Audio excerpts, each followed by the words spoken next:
let's talk about 5 issues that can spoil your holiday when you come to Thailand. For all you newbies coming out here, or even if you've been once or twice, it may just refresh your memory of what to do and what not to do. So let's get into it. I'm just going to have a little walk down the beach as we talk. So let's kick this off. And I'll do it in reverse order, leaving the important stuff to the end, which may be controversial to some. Right, number 5. Obviously, Thailand is a subtropic country and you come here for the sun, the sea, the food, but the weather can be your enemy. If you don't protect yourself in the sun, you will get sunburnt. Now, I've been here for quite a while now, and the other day it was quite warm. I went out for an hour's run on the bike and my arms actually got sunburnt just going along because I didn't appreciate the strength of the sun.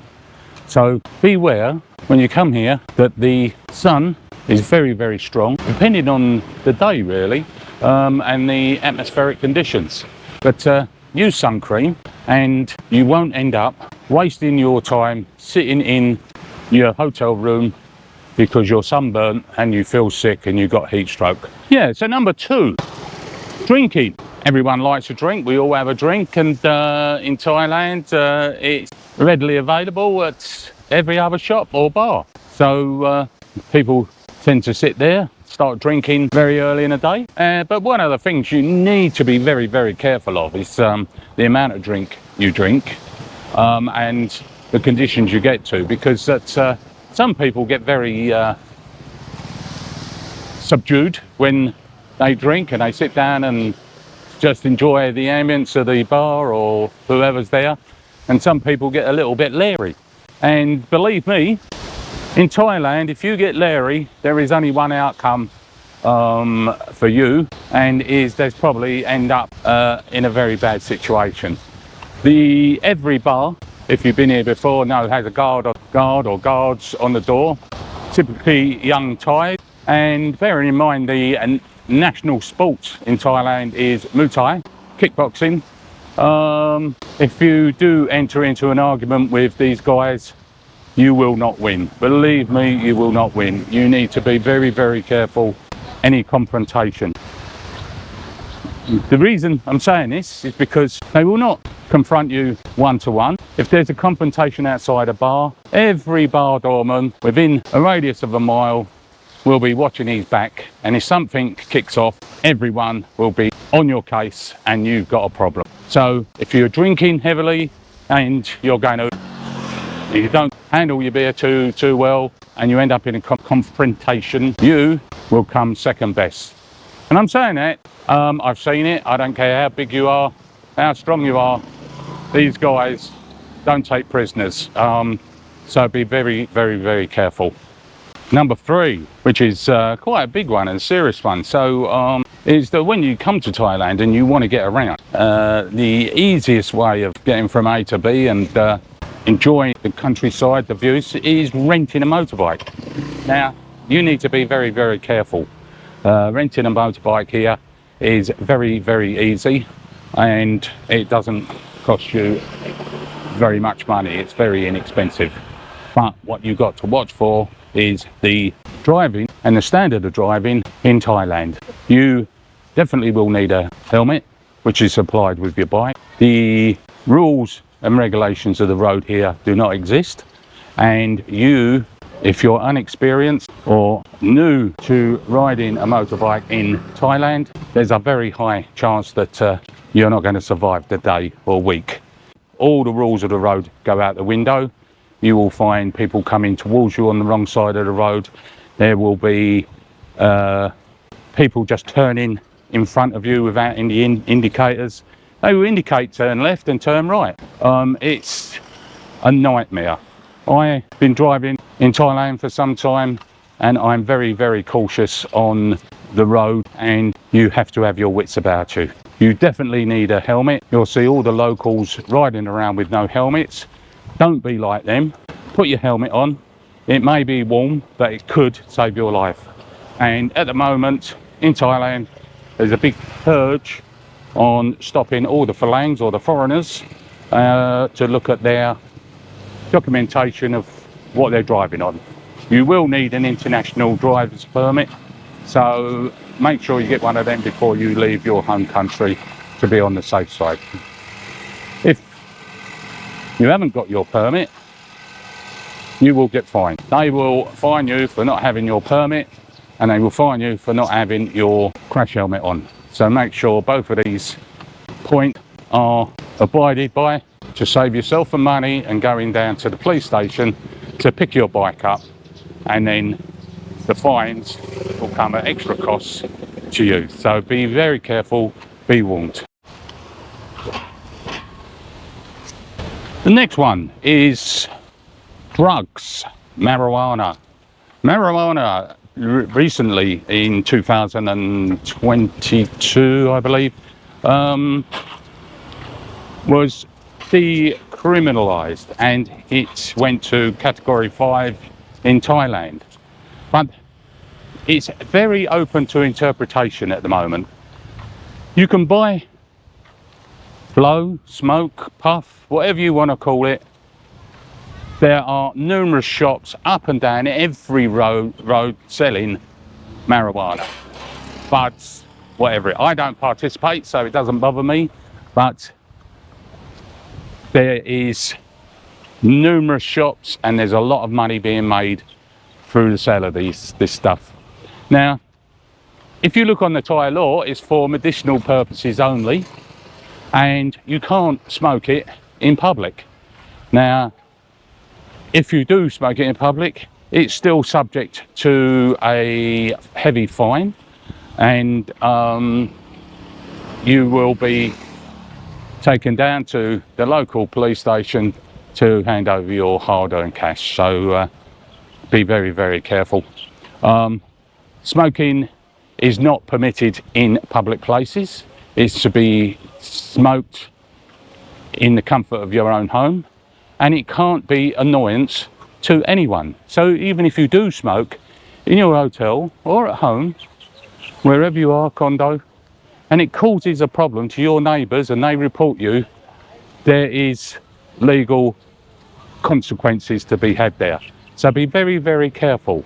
And on that note, if you are backpacking or you're travelling around Asia, as many people do when they're here, make sure you empty your suitcase when you leave Thailand, and you haven't got any little stashes of marijuana in your suitcase, because when you go to the next country and they do a swab and it comes up, because it will be residue on your clothes, etc., and they do a search and find cannabis, you will be obviously impounded.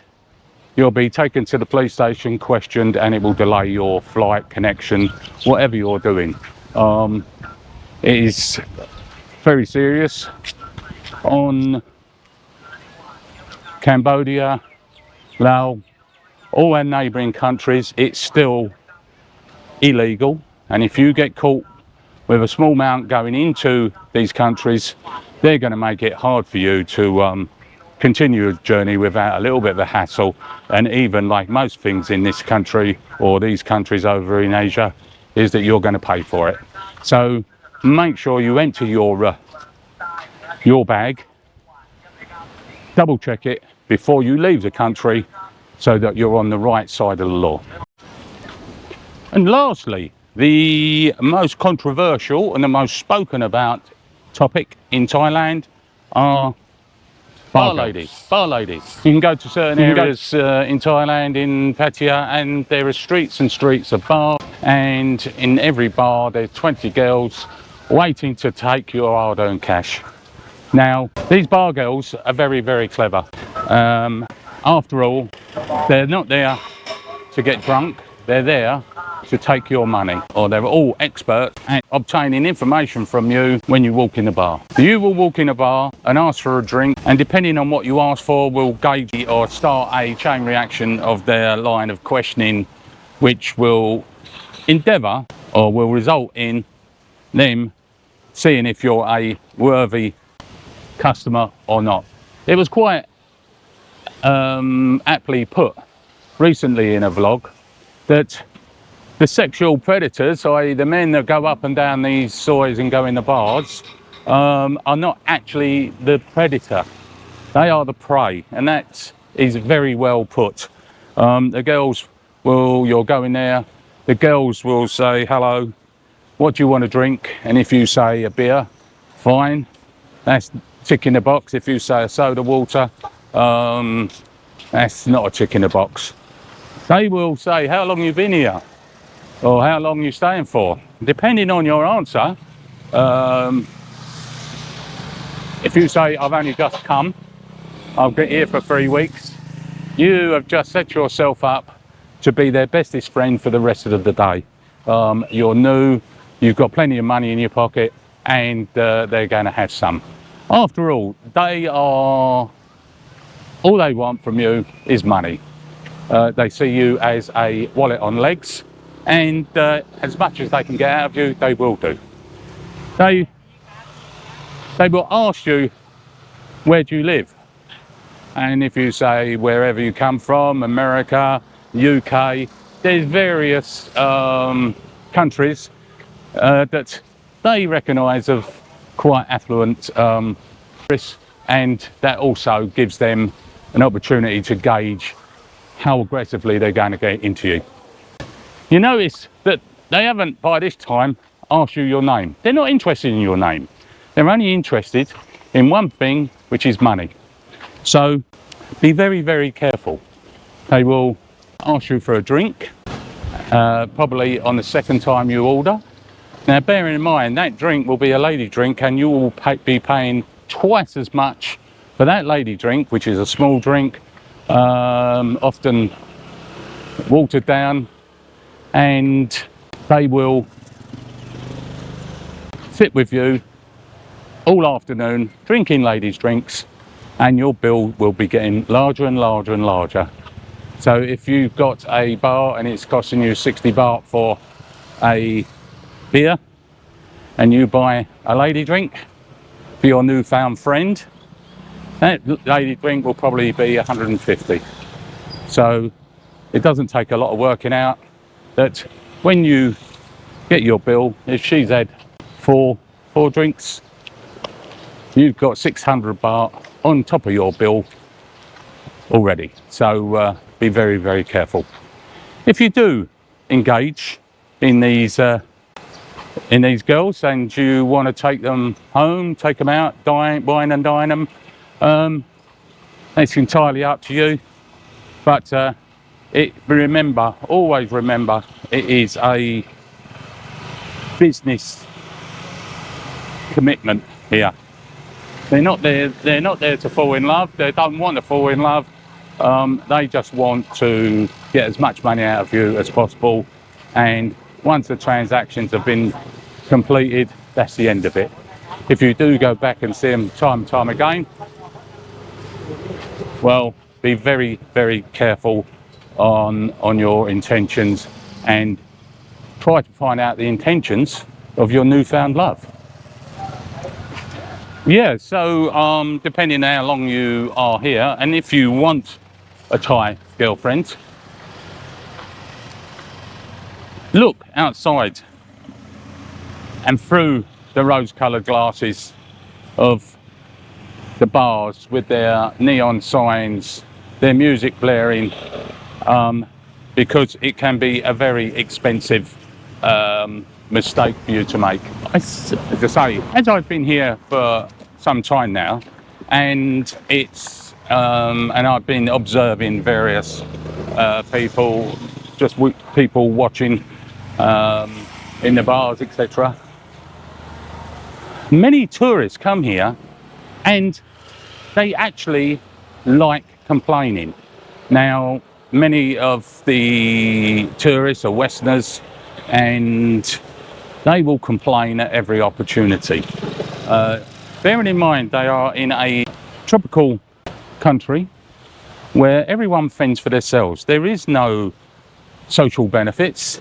There are no social handout for the money to be given to people to look after themselves. Every baht that a Thai spends, he has to earn himself. So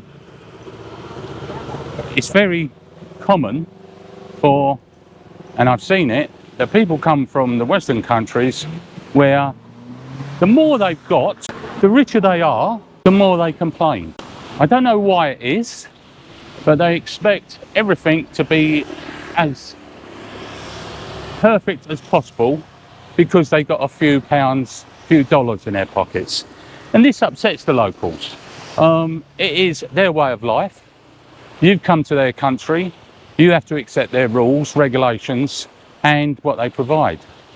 As I say, it's very hard to understand, but if you think about it, it can be very annoying for a Thai person in a bar getting moaned at because he gave you the wrong type of beer, or he gave you a soda water instead of a beer.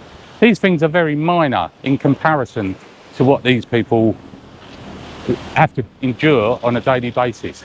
So complaining is not very well accepted here.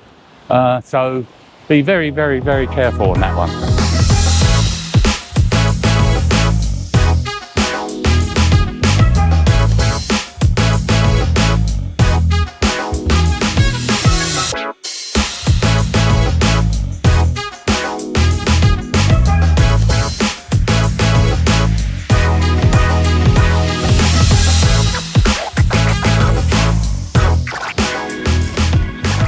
What are you collecting? Oh. Yum. Yum. Aloy. Aloy, mate. Yeah. Come off of this tree, whatever they are, he's collecting. Little fruits. Little fruits of the tree. See if we can get hold of one and taste them. Can we taste? Can we taste one? Yeah. Long with it. See, this guy, as I say earlier on, we were talking about feeding themselves, and what we got here is, what's the name of this? Name?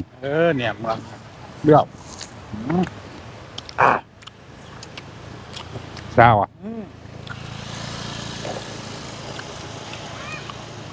Very sour. But he's collecting them, we will eat them. And what he's done, he's got his bamboo stick with a open bottle on the end. Mind you, Aloy. Yeah. Yeah. Cup and cup.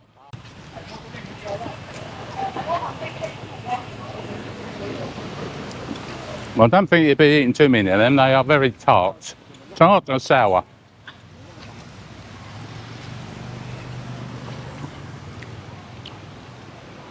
More offerings to the tree. That's it, the old tree. They do tend to, every tree, old tree, they will give thanks to because of its age. They bring their hammocks down here, set them up between the trees because it's nice and shady here. The sun is coming up, and very soon it's going to be impossible to sit out on the beach. Family there having breakfast. They bring all their food down. Another one there. It is a Sunday, so they're just having some quality time with the family.